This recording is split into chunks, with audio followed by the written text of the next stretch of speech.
Hey everyone, this is 77. Today I'm going to be covering a bit of a touchy subject in the community, and that is monetization.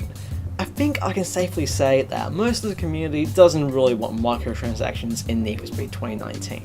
I know for a fact that I don't, but it's very likely that Need for Speed 2019 will be a live service game. That's the kind of game that EA are prioritizing right now, and they usually feature microtransactions.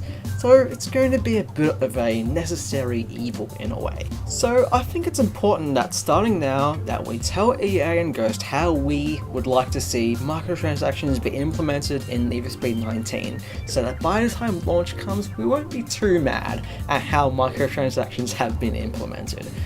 By starting now, we can potentially find a middle ground when it comes to how microtransactions and further monetization are implemented in Need for Speed 19. So here in this video, I'm going to talk about how I personally would like to see microtransactions be implemented in Need for Speed 19. These are just my thoughts on the subject, so you can feel free to agree or disagree with the ideas I'm going to suggest in this video, because I want to just start a discussion about the subject with you guys. So with all that out of the way, I want to say that like in Payback, speed points should return and be the singular premium currency in the game. In Payback, speed points were used to purchase shipments, which are just loot boxes where you have a chance of getting random loot like cash, part tokens, and vanity items, for example. But as a great Jedi once said, it's time for the loot box to end. Well, maybe he didn't say that specifically, but the point is that I believe shipments or loot boxes in general must not return in Need for Speed 19. I want to be able to purchase exactly what I want. I don't want to purchase something with a chance of getting what I want. Not only that, but there will be so much bad PR surrounding the game if they decide to keep loot boxes in Need for Speed 19, especially after they humbly announced that both Battlefield 5 and Anthem won't have loot boxes. And of course, the whole Battlefront 2 controversy.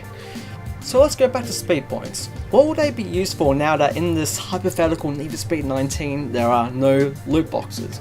Well, I reckon they should be available for use as a secondary payment method in the visual customization menu. Think of the tokens in Forza, but just for visual customization. This way, there will be no pay-to-win aspects surrounding the microtransactions, as visual customization doesn't affect the performance of a car in any way, and there won't be any gambling aspects, as the player knows what they're paying for. I reckon this is the optimal way for microtransactions to be implemented in this game. So that's how I like to see microtransactions be handled in Need for Speed 2019. And now let's talk about DLC. With Payback, we saw the return of DLC cars, and in my opinion, as long as the cars aren't hypercars, or cars that could pose a huge competitive advantage like the Hennessy Venom from Most Wanted 2012, I don't really have a problem with them, to be honest. But just like microtransactions, if it's a decision of having them or not having them, then I would obviously prefer to not have them. But if they are going to be present in Need for Speed 2019, I wouldn't have too much of a problem with them. Also, side note, I reckon it'll be pretty cool if you buy a DLC car, you have to go to a dealership and pay for it with standard Need for Speed dollars as well, rather than the car just being completely free.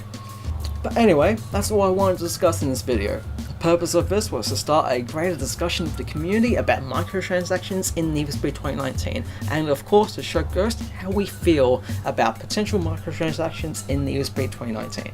I really want to know how you guys feel about this, and if you agree with the way I see the situation.